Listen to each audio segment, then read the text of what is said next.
Alvíceras, Êxodo frente e verso, capítulo 7, pelo comentário de Adam Clarke. Versículo 1. Então disse o Senhor a Moisés: Eis que te tenho posto como Deus a Faraó, e Arão, teu irmão, será o teu profeta. No comentário de Adam Clarke, ele vai dizer assim: Eu te fiz um Deus, a tua palavra toda praga virá, e a tua ordem cada uma será removida. Assim, Moisés deve ter aparecido como um Deus ao Faraó. Então, quando Deus vai até Moisés e diz: Eis que te tenho posto como Deus a Faraó, Adam Clarke enxerga nesta afirmação um contexto em que Moisés passa a exercer a profissão de um profeta, a função de um profeta, dotado de poderes, e um dos quais é o poder da palavra, ou seja, ele diz e acontece. Então ele ordena e a praga vem, né? Isso já num exercício de futurologia, porque isso ainda não aconteceu, né? As pragas ainda vão vir, mas Jeová já pré-anuncia a Moisés que isso vai acontecer, e ele será como que um Deus para Faraó. Por quê? Porque Deus é aquele que diz e acontece, que chama à existência aquilo que não existe, que opera maravilhas, que faz coisas impossíveis acontecerem, né? Então isso é um Deus, e ele vai exatamente fazer isso perante Faraó. Ele vai ordenar as pragas vão acontecer, como ele também jogou a vara no chão, se transformou em serpente, a água se transformou em sangue, né? E por aí afora. Então, ele vai ter esse comportamento de um Deus perante Faraó. Será teu profeta, receberá a palavra da tua boca e a comunicará ao rei egípcio. Então, Arão, por seu turno, será para o Faraó não como um Deus, mas como um profeta desse Deus, ou seja, profeta de Moisés. Por quê? Porque o que faz um profeta? O profeta, ele com a boca dele, ele comunica a mensagem de Deus. E Arão, ele vai comunicar a mensagem de Moisés, que na verdade a gente sabe que Moisés é que recebeu de Deus. Moisés então vai falar para Arão, e Arão é que vai falar para o Faraó. Então por isso é que Arão vai fazer ali o papel de, entre aspas, profeta do Deus Moisés. Aí vem o próximo versículo 2. Tu falarás tudo o que eu te mandar, e Arão, teu irmão, falará a Faraó, que deixe os filhos de Israel da sua terra. Versículo 3. Eu, porém, endurecerei o coração de Faraó, e multiplicarei na terra do Egito os meus sinais e as minhas maravilhas. Endurecerei o coração do Faraó. Permitirei que sua teimosia e obstinação ainda permaneçam, para que eu tenha maior oportunidade de multiplicar minhas maravilhas na terra, para que os egípcios saibam que eu sou somente Jeová, o Deus autoexistente. Veja a nota de Adam Clarke em Êxodo 4:21. A gente já vai lá. Então, eu vou dividir o comentário aqui de Adam Clarke sobre o versículo 3 em duas partes, em duas afirmações. A primeira: permitirei que sua teimosia e obstinação ainda permaneçam. Discordo, né? Se você voltar no versículo 3, é dito que eu, porém, endurecerei o coração de Faraó. E Yahvé diz que ele endurecerá, ele é uma repetição do que ele já afirmou lá no capítulo 4, se eu não me engano.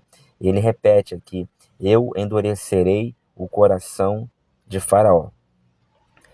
Quando Yahvé diz que endurecerá o coração de Faraó, na cabeça de Adam Clarke, é como se Yahvé estivesse dizendo que ele permitirá o endurecimento do coração do Faraó, movido pelo próprio Faraó, causado pelo próprio Faraó. É como se Yahvé apenas estivesse permitindo que o Faraó auto-endurecesse o seu coração, né? Endurecesse o seu próprio coração. Mas isso é diferente totalmente do que diz o versículo. O versículo não diz isso. O versículo diz que quem endurece o coração do Faraó é Yahvé. E não que ele permite que o coração dele seja endurecido ou que o coração dele permaneça, né, obstinado e teimoso. Então, o comentário de Adam Clarke afirma o oposto do que a Bíblia afirma. Isso é muito comum nos comentaristas, nos melhores comentaristas, hein, do mercado. Nos piores, então, nem falo para você. E nem trago aqui. A gente só abre aqui os melhores. Então, Adam Clarke afirma, no seu comentário, o oposto do que a Bíblia afirma. Ele diz que Yahvé ele esteve autorizando que Faraó endurecesse seu coração, ou mantivesse seu coração obstinado.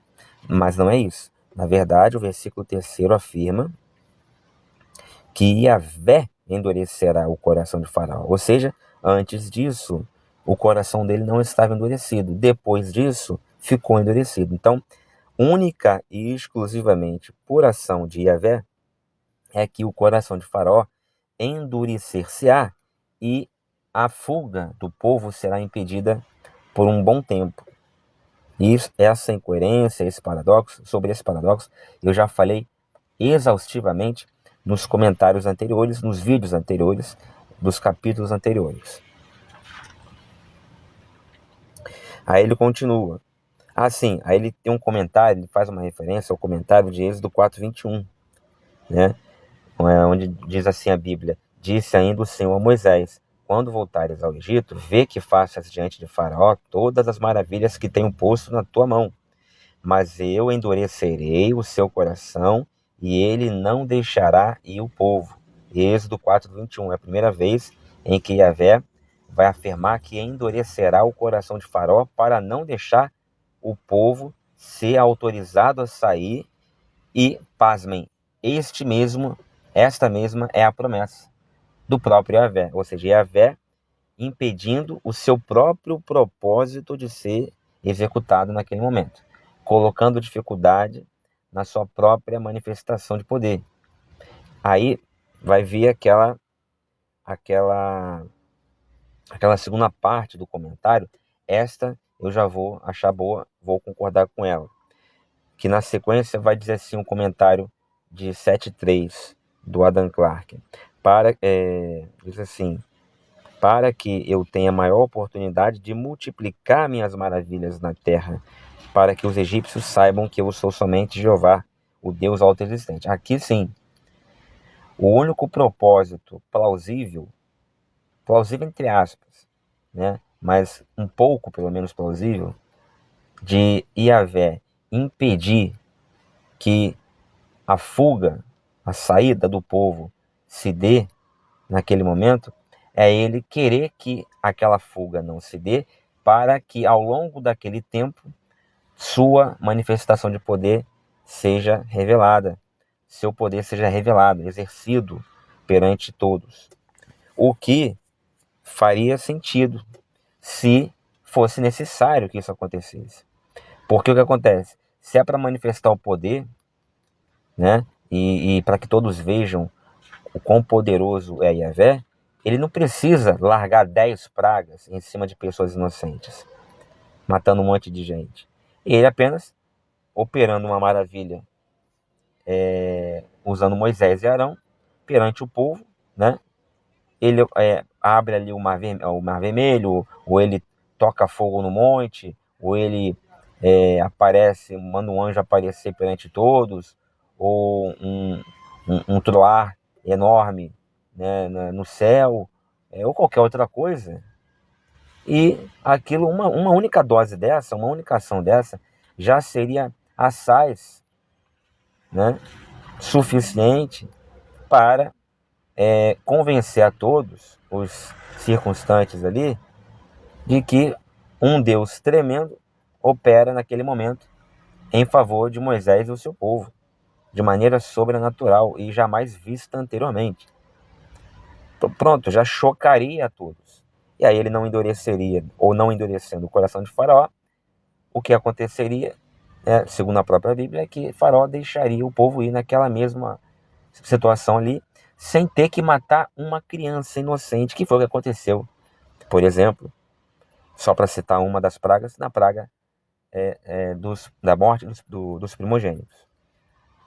Então, faria sentido esse argumento, essa segunda parte do argumento do comentário de Adam Clarke, de que Deus, ou Yahvé no caso, endurece o coração de Faraó para dar mais tempo de permanência do seu povo no Egito e ali dá aso, dá oportunidade a cada negativa de Faraó para que uma praga, para que um milagre, portanto, uma epifania, um epifenômeno aconteça, mostrando, revelando o poder de Deus. Faria sentido se não fosse este meu comentário que eu acabo de fazer, tá ok?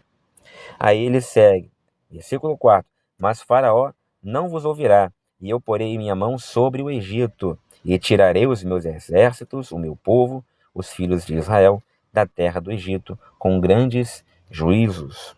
5: E os egípcios saberão que eu sou o Senhor quando estender a minha mão sobre o Egito e tirar os filhos de Israel do meio deles. Então, quer dizer, Yahvé aqui, segundo a Bíblia, segundo o Êxodo, escolhe mostrar que é o Senhor do seu povo no momento em que pesa a sua mão sobre o inimigo.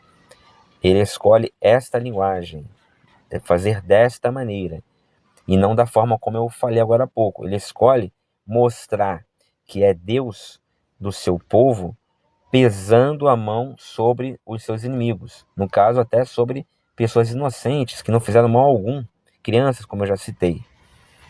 Em vez de provar que é um Deus onipotente para o seu povo com fenômenos epifânicos, né? Fenômenos sobrenaturais, tremendos, climáticos, que não necessariamente matariam pessoas inocentes. Então, é uma escolha inusitada, para dizer o mínimo, é uma escolha suspeita, é uma escolha talvez meio macabra ou maligna. Por quê? Porque não é Deus. Agora eu vou para o meu comentário com os pés na realidade. Porque não é de Deus que fala aqui o texto, como conhecemos nós cristãos. É um narrador, é um escritor que ele escolhe contar a história que ele quer contar, quase que totalmente formada por mitologia, ficção, e ele coloca o personagem fazendo o que ele quer que ele faça. E ele escolhe, ele cria os fatos, entre aspas, né, os acontecimentos narrativos. E na cabeça e na cultura daquele povo, escritor, daquele escriba, daquele, sei lá quem foi que escreveu, ninguém sabe, mas na cabeça do homem daquela época, daquela cultura, naquele local, era assim que funcionava. O mundo era assim. O mundo era uma sopa de guerras. Era a guerra, a invasão de povos inimigos, a defesa contra povos inimigos também, enfim, a violência de um contra o outro, de mulher contra homem, de homem contra mulher especialmente, né? Muito mais do que a primeira, era muito comum, entendeu? Era um mundo que nós chamaríamos de bárbaro, era um mundo que nós chamaríamos de não civilizado, e o Deus daquele povo vai ser formatado, vai ser formado conforme a sua mundivisão, conforme eles enxergavam as coisas, conforme eles recebiam as coisas e interpretavam o mundo, né? E era um Deus, portanto, bélico, um Deus de guerras, um Deus que amassava ou precisava amassar os seus inimigos, porque era assim que os homens também faziam e enxergavam, viam necessidade de fazer assim, viam acontecer consigo mesmos, né? Consigo próprios, com suas próprias famílias e povoados. Era o mundo assim, entendeu? Então, o Deus desse mundo também vai ser assim. Então, por que vai ser assim? Porque, primeiro, que não é um Deus verdadeiro. É um Deus criado. É uma obra de ficção. Tudo que você está lendo aqui, não posso provar, mas muito provavelmente não aconteceu. Ou nada, ou quase nada. Não posso provar de maneira científica, cabal, com uma prova concreta, mas também, por outro lado, ninguém pode me provar que também aconteceu. Então, como nenhuma pessoa pode provar que aconteceu, nem a outra que não aconteceu, o que a gente faz aqui no nosso canal é ler o texto de Êxodo pelo prisma literário, ou seja, o único prisma acadêmico, científico, sério, para você interpretar um texto religioso. Por quê? Porque todas as outras formas de ler, de interpretar textos religiosos, não são científicas. E eu também gosto. E tem o seu lugar, uma leitura simbólica, anagógica, alegórica, né, de um texto bíblico. Mas tem o seu lugar, tem a sua importância para a sua fé. E eu tenho a minha, e você tem a sua. Então a gente lê assim também. Na igreja, por exemplo, a gente lê assim também. No momento de devocional, a gente lê assim também. Mas aqui no nosso propósito, no nosso canal aqui, não é ler assim, né? É ler de maneira técnica, digamos assim, exegética, literária, valendo-se ou valendo-nos de recursos linguísticos, textuais, da análise do discurso e por aí afora. Todos os recursos linguísticos, gramaticais, redacionais, exegéticos, hermenêuticos de que dispomos, para ficar e apenas ficar num ambiente técnico, exegético, hermenêutico da apreciação do texto, sem extrapolar para as leituras mais simbólicas. A gente acaba indo também, porque a gente está fazendo teologia também. A gente acaba indo também porque os comentaristas vão, e a gente lendo esses comentaristas, a gente os acompanha, nós os acompanhamos. E a gente acaba indo também conhecer o que eles têm a dizer de maneira teológica e pastoral. Mas, para logo depois, na sequência, voltarmos a colocar nossos pés no solo firme da análise meramente, estritamente literária, tá ok? Sem a qual ficaremos, cada um com uma interpretação, sem a qual ficaremos, digamos assim, muito andando sobre nuvens na hora de ler um texto, ainda mais um texto bíblico.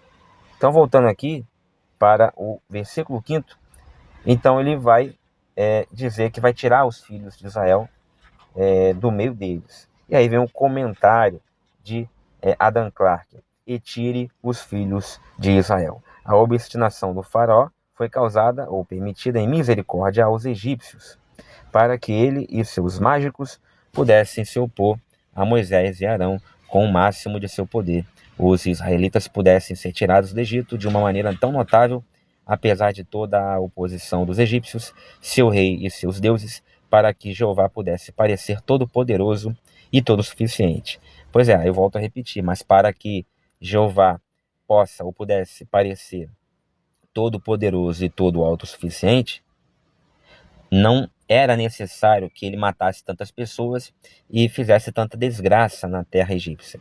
Bastava operar um milagre tremendo, né? Um troar nas nuvens, uma aparição angelical, um monte pegando fogo ou algum fenômeno, até a própria abertura do mar, sem que afogasse ninguém, por exemplo. Só abrir o mar na frente daquele povo já seria algo inusitadíssimo. Já assaz suficiente para provar isso aqui, esse argumento de Adam Clarke aqui, tá? Então, não cola esse negócio que ele fala aqui. Aí no versículo 6, assim fizeram Moisés e Arão, como o Senhor lhes ordenara. Assim fizeram. 7, tinha Moisés 80 anos e Arão 83, quando falaram a Faraó. Então, Moisés tinha 80 anos. Ele tinha 40 anos quando foi a Midian, vocês se lembram disso? Aí ele tinha permanecido mais 40 anos, morando com sua esposa e tudo mais na casa do seu sogro. E aí, deste versículo, parece que Arão era 3 anos mais velho que Moisés. Então, este versículo é importante aqui, Êxodo 7:7, para nos dar uma referência familiar, de idade, de Arão em relação a Moisés. Já vimos também que Miriam, a irmã dos dois, era mais velha que qualquer um deles. Então, Miriam era a mais velha, depois Arão, depois Moisés.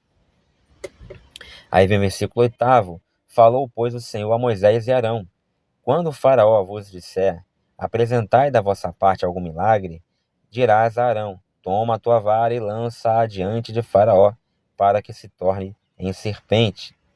Então Moisés e Arão foram ter com Faraó e fizeram assim como o Senhor ordenara. Arão lançou a sua vara diante de Faraó e diante dos seus servos, e ela se tornou em serpente.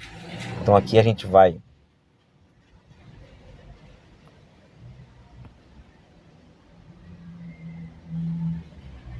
aqui dá sempre um bugzinho aqui no comentário. Você tem que voltar, infelizmente. A gente faz isso aqui rapidinho.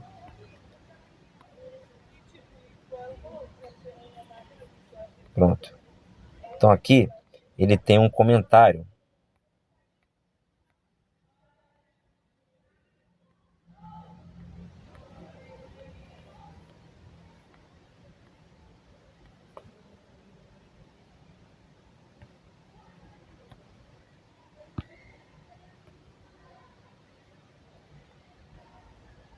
Veja só o bug, né, que dá aqui do comentário. Pera aí.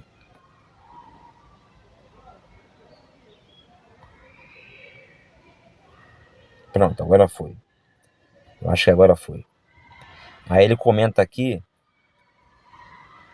o versículo 10. Então Moisés e Arão foram ter com Faraó e fizeram assim como o Senhor ordenara. Arão lançou a sua vara diante do Faraó e diante dos seus servos, e ela se tornou em serpente. Tornou-se uma serpente. Tanino, em hebraico. Os homens eruditos não concordam sobre que tipo de serpente se refere aqui. Pela maneira como a palavra original é usada, em Salmos 74:13, Isaías 27:1, Isaías 51:9 e Jó 7:12, alguma criatura muito grande, aquática ou anfíbia provavelmente se refere. Alguns pensaram que o crocodilo, um animal egípcio bem conhecido, se refere aqui. Em Êxodo 4:3 é dito que esta vara foi transformada em uma serpente, mas a palavra original ali não é tanino, e sim, ou tanin, né? E sim narkash, e aqui é tanin. A mesma palavra que traduzimos, por exemplo, baleia, alguns crocodilo. Então, a palavra aqui usada para designar no que vai se transformar a vara de Arão, ela deixa dúvidas quanto à forma, ao tipo de animal no que vai se transformar. Se é baleia, se é crocodilo, se é serpente, alguma criatura aquática, anfíbia, etc. Então ele vai dar aqui Salmos 74:13. Tu dividiste o mar pela tua força, esmigalhaste a cabeça dos monstros marinhos.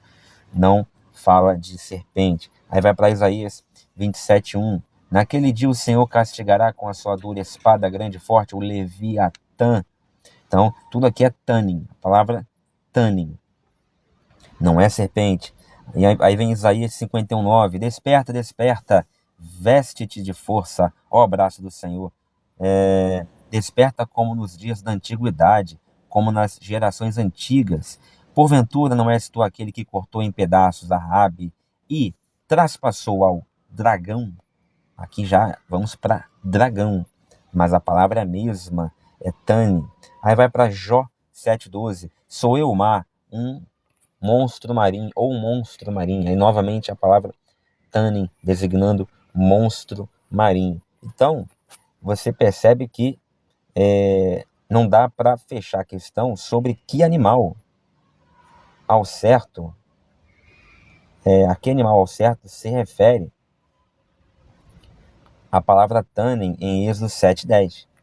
Não dá para fechar a questão, né? Mas por que então que o tradutor de praticamente todas as Bíblias traduz para a serpente? Por conta de Êxodo 4:3.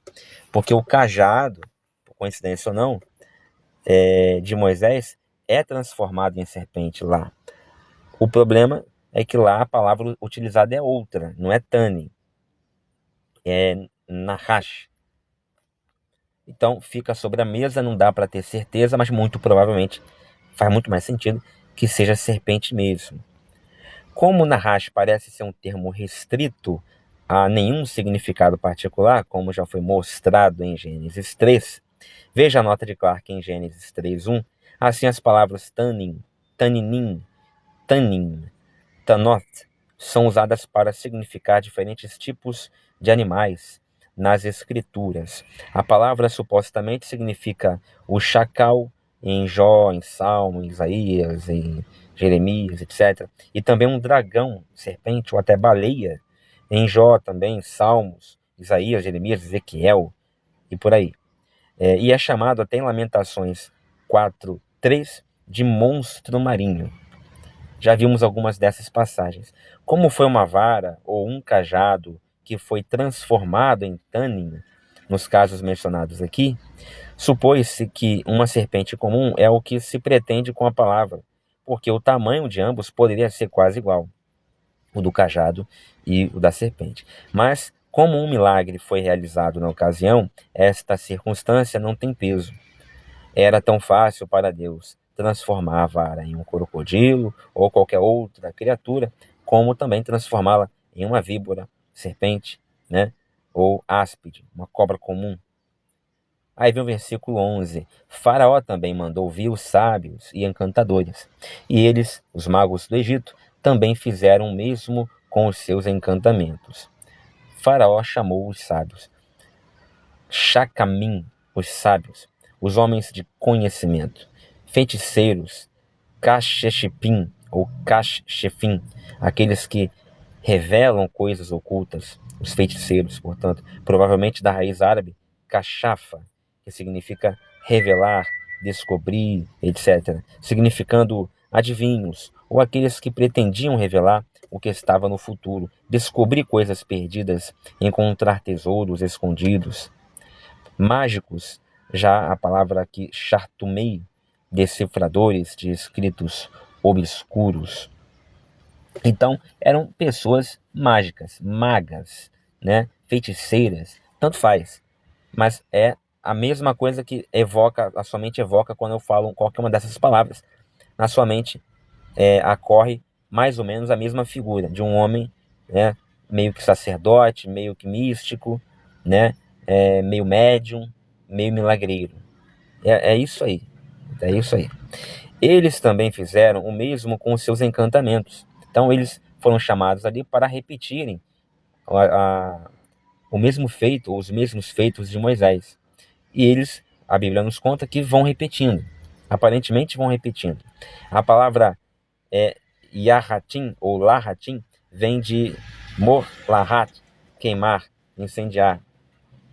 E provavelmente significa encantamentos que exigiam fogos lustrais, sacrifícios, fumigações, queima de incenso, drogas aromáticas e odoríferas, como meios de evocar espíritos de mortos ou demônios assistentes, por cujo mistério é provável os mágicos em questão realizaram alguns de seus milagres enganosos, pois como o termo milagre significa propriamente algo que excede os poderes da natureza ou da arte de produzir, portanto não poderia haver milagre neste caso, exceto aqueles realizados através do poder de Deus pelo ministério de Moisés e Arão. Não há dúvida de que serpentes reais foram produzidas pelos mágicos. Sobre este assunto, há duas opiniões.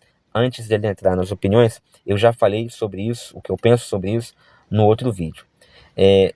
Você provavelmente nunca ouviu o que eu vou falar aqui, já disse no outro vídeo, vou falar de novo. Tá? Deus, ele mesmo afirma que ele estará manipulando o coração de Faraó. Tá? Então, Yahvé, ele afirma que ele mesmo estaria manipulando o coração de Faraó, endurecendo esse coração. Ele diz isso diretamente a Moisés e Arão. Então, o que isso nos diz? Nos diz de antemão que Yahvé está no controle das ações e das reações. E não apenas usará a Moisés e Arão, como também usará até o inimigo, manipulará até as ações e reações do inimigo. Então, não é insensato nós admitirmos aqui a possibilidade de o próprio Yahvé, que opera em Moisés os milagres, e entre os quais a transformação de um cajado em serpente, também opere nos magos de Faraó eventuais milagres, ou similares milagres. Então, muito provavelmente, é tão verdadeiro, assim, entre aspas, verdadeiro, tá? É tão verdadeiro que Moisés transforma o cajado dele em serpente, como também o é que os magos façam a mesma coisa. Por quê? Porque por trás de ambos os milagres está o mesmo poder executador, a mesma causa, Yahvé. Entendeu? Então, eu acho que entender desta maneira faz mais sentido dentro do contexto desse texto. Mas aí vamos, em todo caso, às opiniões que Adam Clarke expõe sobre esse acontecimento. Que as serpentes eram aquelas que eles, por meio de malabarismo ou prestidigitação, trouxeram para o local e as esconderam até o momento da exibição, como nossos mágicos comuns fazem em feiras públicas. Isso até no filme Os Dez Mandamentos, de 1953 ou 63, não me recordo agora, é este o modo escolhido pelo autor do filme para expressar o que acontece ali. O personagem joga um cajado no chão, mas é um cajado oco, que aí quando cai no chão se abre e de dentro do cajado sai a serpente. Não que o cajado se transforme em serpente. Não cola, né? Ficou bem feia essa encenação lá do filme.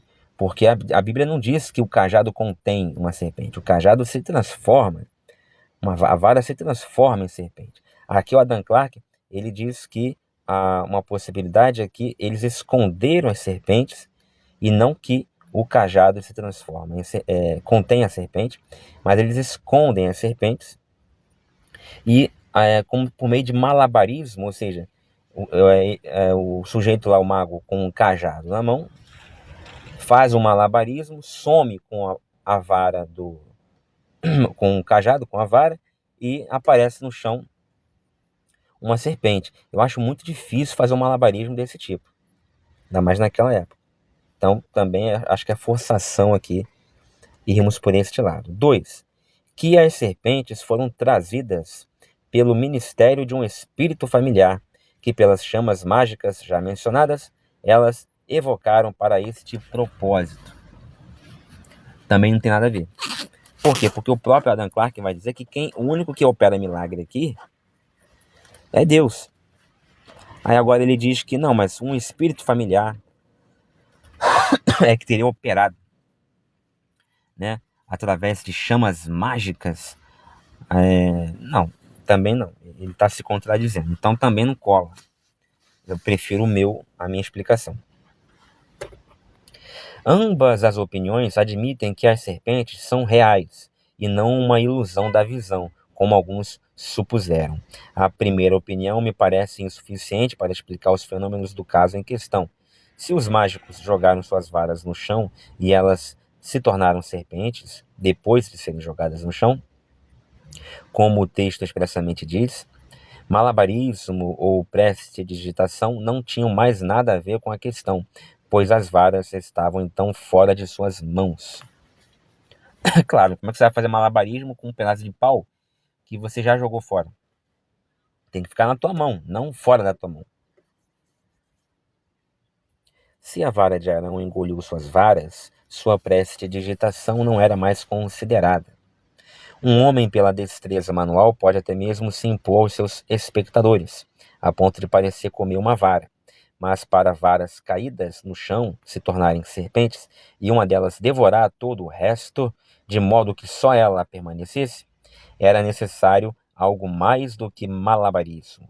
Quão mais racional seria, ao mesmo tempo, admitir que esses magos tivessem espíritos familiares que pudessem assumir todas as formas, mudar a aparência dos objetos sobre os quais operavam, ou, de repente, transportar uma coisa e substituí-la por outra. A natureza não tem tal poder e a arte não tem tal influência a ponto de produzir os efeitos atribuídos aqui e nos capítulos seguintes aos magos egípcios.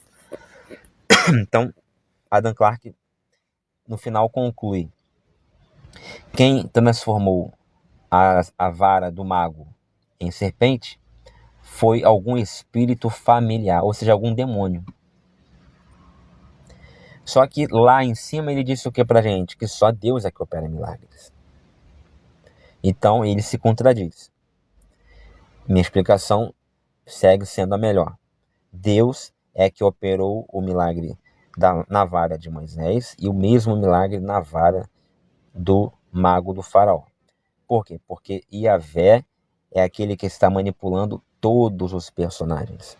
É um Deus ainda nos primórdios do monoteísmo. Estamos numa fase, já falei tantas vezes isso aqui, do enoteísmo, que é uma espécie de transição do politeísmo para o monoteísmo. É onde você tem vários deuses, mas um Deus é o maior, né? É destacadamente o maior. Mas o povo que segue este Deus acredita que existem outros. E uma outra característica é que esse Deus, dele advém as coisas boas e ruins. Dele advém a paz e a guerra. Dele advém o mal e o bem, não só o bem. Como no Deus monoteísta dos cristãos. O mal passa a vir de outro, de Lúcifer, de Satanás, né, do diabo. Mas ali não tem diabo aqui ainda. Não tem Satanás aqui ainda. Esse personagem não existe aqui ainda. Ponha isso na tua cabeça. Não existe o personagem Satanás, o personagem diabo no livro do Êxodo. Não existe, ok? Como também não existe no livro de Gênesis. Como também não vai existir em todo o Pentateuco. Isso vai vir depois. Então, quem faz o mal nesses livros não é diabo. É o próprio Yahvé. Ele opera o mal ou permite o mal dos homens. Autoriza o mal advindo dos homens. Então o mal advém dos homens ou do próprio Yahvé. Tá ok? E esse mal, ao mesmo tempo em Gênesis, ele está lá no Jardim do Éden, que foi, junto com todo o resto, criado por esse Deus. Então é um Deus que cria o mal. Esse mal medra e abunda no meio dos homens, e os homens então são vítimas desse mal e também causadores, co-causadores. Deus então pode permitir ou não que esses homens deem continuidade a esse mal, mas puxando todo o novelo dessa lã, né, se você for até a causa primeira, você vai ver que o criador desse mal, segundo o livro de Gênesis, é o próprio Deus. Ele que cria todas as coisas.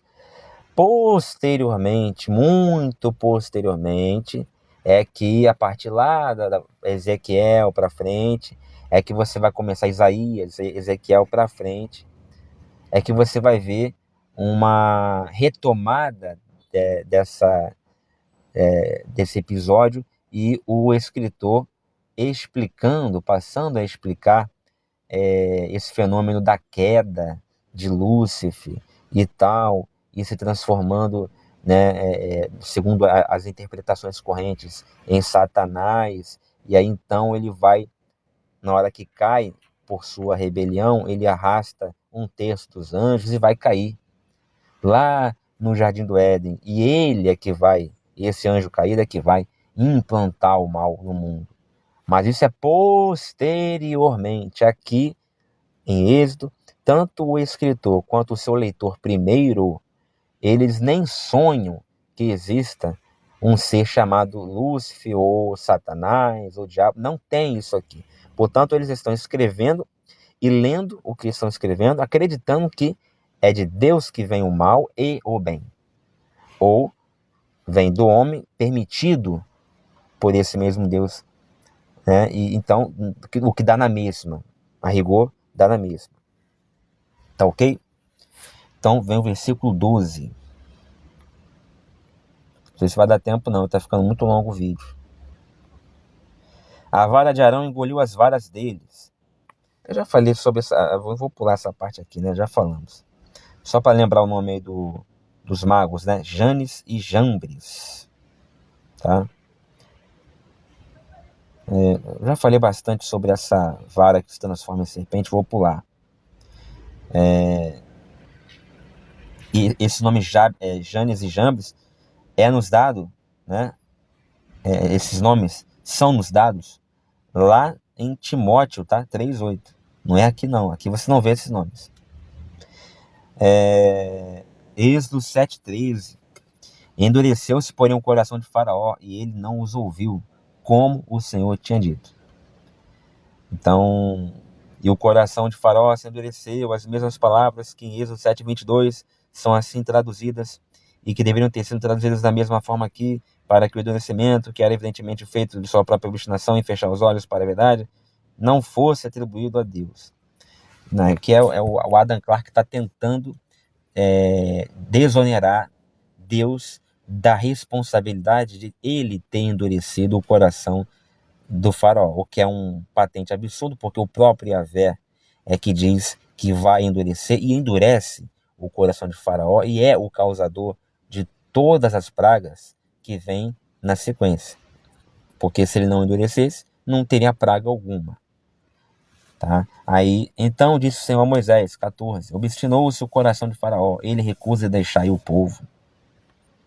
Aí ele vai continuar a falar sobre a obstinação do coração de Faraó e tal, e tentando novamente tirar essa responsabilidade de Yahvé. Por quê? Porque Yahvé para ele, para Adam Clarke, é o Deus cristão.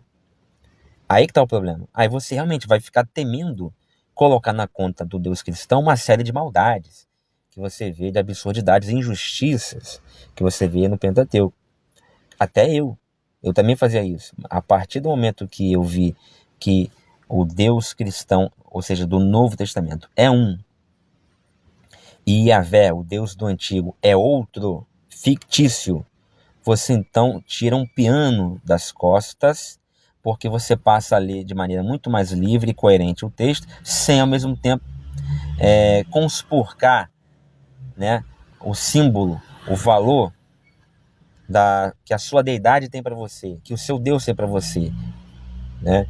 Ele não conspurca, ele não adultera o significado que você faz do seu Deus. Por quê? Porque você sabe que ele não é o seu Deus. É um outro Deus inventado lá no Antigo Testamento, que não é o seu.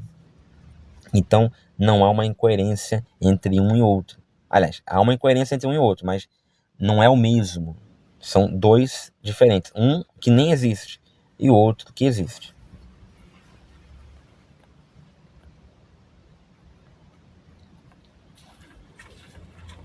Bom, aí ele segue aqui, de novo, dá a falha aqui no comentário, né? Vou ter que mudar aqui.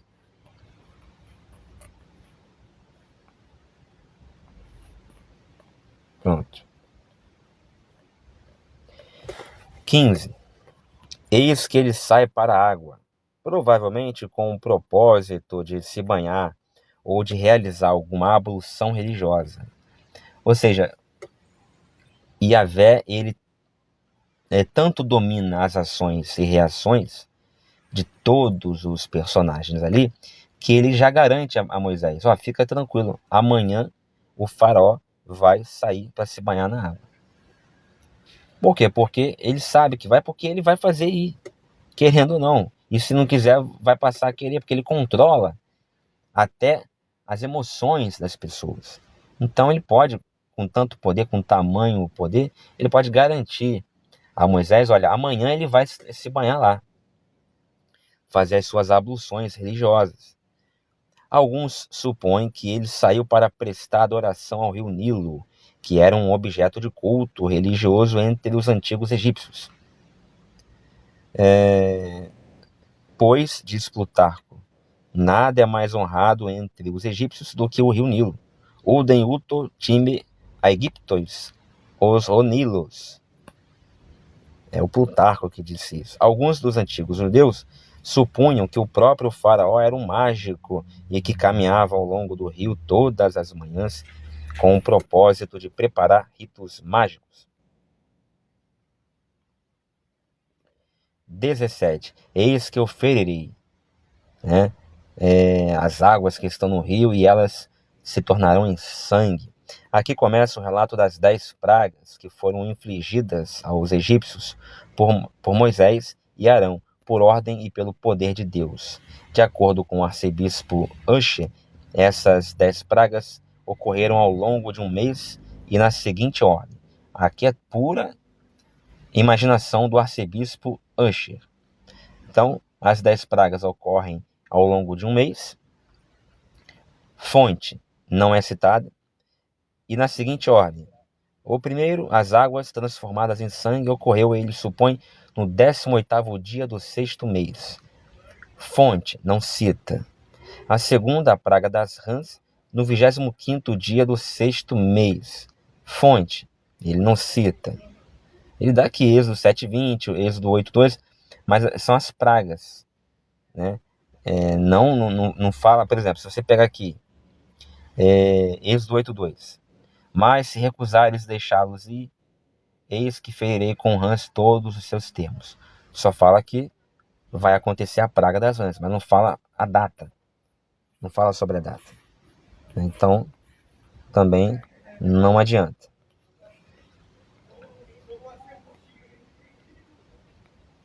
Aí vem a terceira, os piolhos, no 27º dia. O quarto, um enxame de moscas, né, no 29º dia. O quinto, né, o doloroso murraim, no 2º dia do 7º mês. Está lá em Êxodo 9:3. Eis que a mão do Senhor será sobre teu gado, que está no campo, sobre os cavalos, sobre os jumentos, sobre os camelos, sobre os bois e sobre as ovelhas. Haverá uma pestilência muito grave. Então, isso aqui também é dito o que vai acontecer, mas não é dito quando vai acontecer. O arcebispo, o tal do arcebispo Usher, é que da cabeça dele, sei lá de onde, é que cria essa data, que inventa essa data. Você vê a imaginação, o nível de imaginação de uma cabeça bibliocêntrica, protestante. A sexta praga, furúnculos e úlceras, Êxodo 9:10.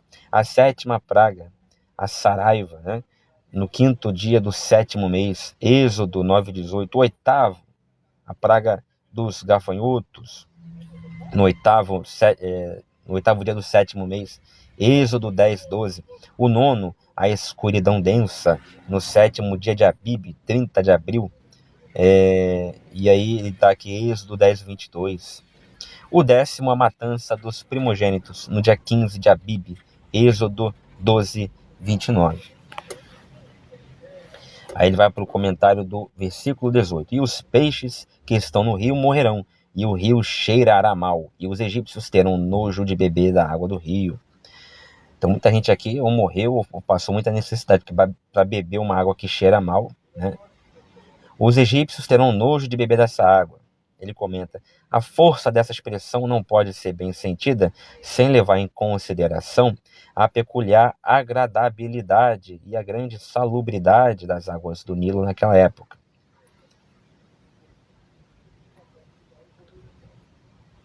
A água do Egito, diz o abade Mascri, é tão deliciosa que não se desejaria que o calor fosse menor ou que se livrasse da sensação de sede.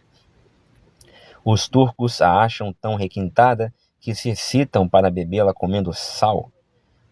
É um ditado comum entre eles que, se Maomé tivesse bebido dela, teria implorado a Deus para que nunca morresse, a fim de ter essa gratificação contínua quando os egípcios empreendem a peregrinação a Meca ou saem do seu país, por qualquer outro motivo, não falam de nada além do prazer que terão ao retornar ao beber das águas do Nilo. Não há gratificação que se compare a esta, superem sua estima, a de rever seus parentes. E ele vai falando um monte de coisas aqui e tal, mas não é muita encheção de linguiça. Foge muito aqui, é um comentário muito grande e desnecessário. Aí vem 7:19. Para que haja sangue, né? Toma a tua vara e estende a mão sobre as águas do Egito, sobre as suas correntes, lagoas, rios e todas as poças, para que se tornem em sangue. Então, tanto em vasos de madeira quanto em vasos de pedra, todas as águas empoçadas, guardadas, estocadas ou não, vão virar sangue. Não apenas o próprio Nilo seria transformado em sangue, em todos os seus braços e canais que dele saem, mas toda a água de lagos, lagoas e reservatórios que nem estão ali conectados a esses rios e lagos, né? o que aumenta ainda mais o milagre. E isso se estenderia até mesmo a água já trazida para suas casas, para fins culinários e outros fins domésticos. Como a água do Nilo é conhecida por ser muito espessa e lamacenta, e os egípcios são obrigados a filtrá-la através de potes de uma espécie de terra branca, e às vezes através de uma pasta feita de amêndoas, o senhor Harmer supõe que os vasos de madeira e pedra mencionados acima podem se referir ao processo de filtragem, que sem dúvida tem sido praticado entre eles desde o período mais remoto.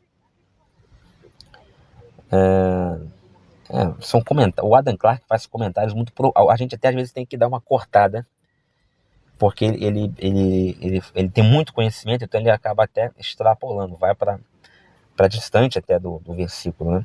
Mas é interessante. Bom, deixa eu ver se tem mais algum aqui.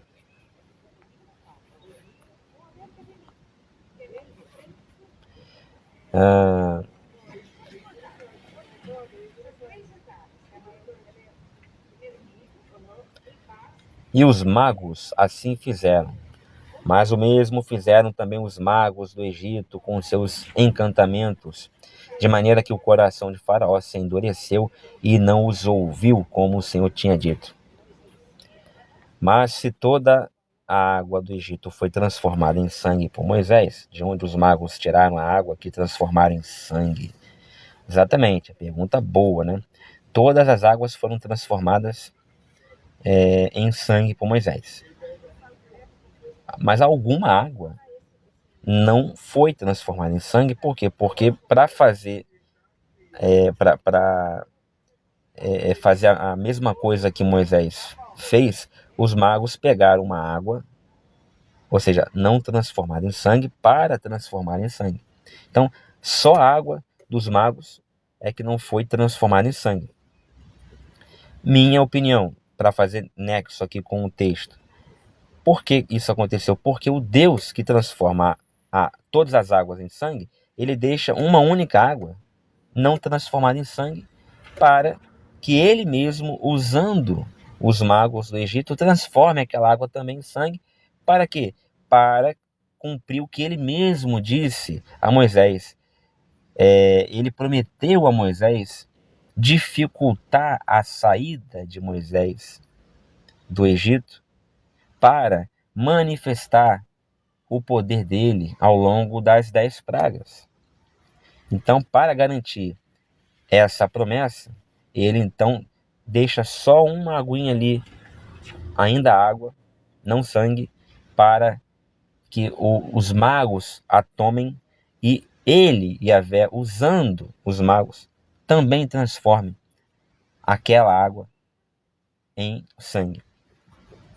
Então, essa é toda a explicação, né, que eu acho mais sensata dessa passagem. Agora, o Adam Clarke vai, você está vendo na tela aí, ó, ele vai explicar, né, com muito mais palavras, né, muito mais palavras.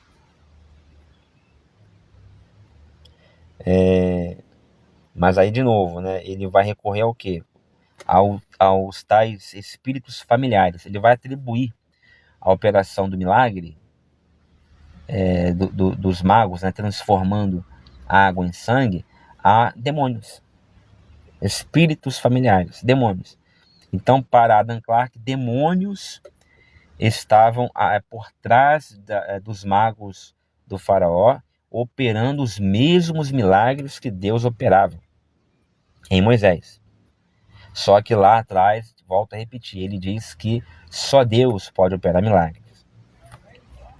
Tudo para não admitir que de Yahvé também vem o mal, que Yahvé também usa, né, os magos.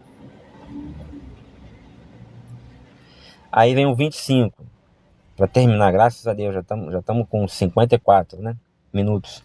Assim se passaram 7 dias depois que o Senhor ferira o rio.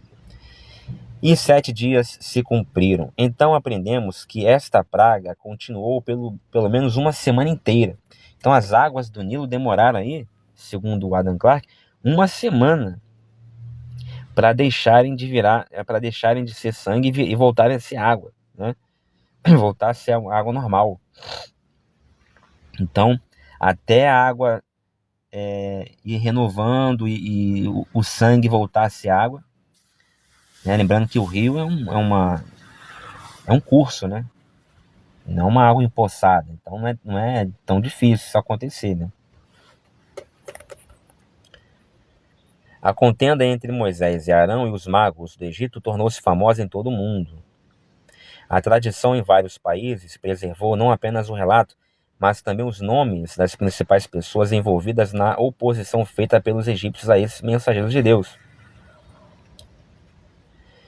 Embora seus nomes não sejam mencionados no texto sagrado, a tradição os preservou nos registros judaicos, dos quais São Paulo, sem dúvida, cita 2 Timóteo 3,8, onde, falando dos inimigos do Evangelho, ele os compara a Janes e Jambres, que resistiram a Moisés. Então, 2 Timóteo 3,8. Que esses nomes existiam nos antigos registros judaicos, seus próprios escritos mostram que eles existiam. No Targum de Jonathan ben Uziel, neste lugar, eles são chamados Janes e Jambres, e no Talmud babilônico, eles são chamados Joana e Mambre, e são representados como chefes dos feiticeiros do Egito e como tendo ridicularizado Moisés e Arão por fingirem igualá-los em artes mágicas. E o rabino Tanchum, em seu comentário, os chama de Jonos e Jombros. Se admitirmos que as leituras das edições antigas de Plínio estejam corretas, ele se refere em História Natural às mesmas pessoas com os nomes ligeiramente alterados.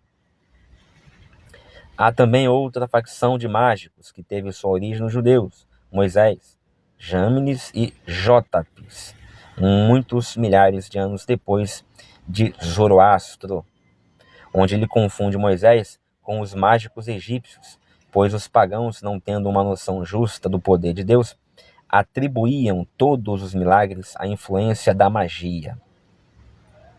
Plínio também chama os mágicos egípcios de judeus, mas este não é o único erro em sua história. Como ele acrescenta, sed multis milibus anorum post Zoroastra. Alguns supõem que ele se refira aos cristãos, e particularmente aos apóstolos, que realizaram muitos milagres, e que ele considera uma seita mágica derivada de Moisés e dos judeus, porque eles eram judeus por nação e citaram Moisés e os profetas como prova da verdade das doutrinas do cristianismo e da missão divina de Cristo. Numênios, um filósofo pitagórico mencionado por Eusébio, nomeia esses mágicos, Jâmines e Jambres, e menciona sua oposição a Moisés. E já vimos que havia uma tradição entre os asiáticos de que a filha do faraó instruiu Moisés pelos sábios Janes e Jambres.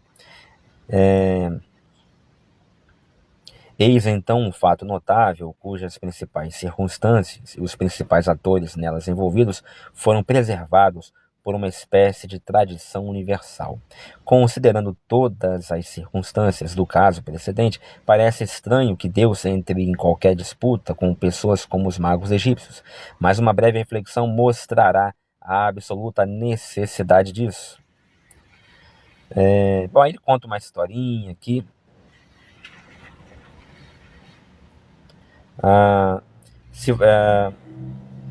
Era necessário que esses mágicos exercessem o máximo de seu poder contra Moisés, a fim de livrá-lo da acusação de magia ou feitiçaria.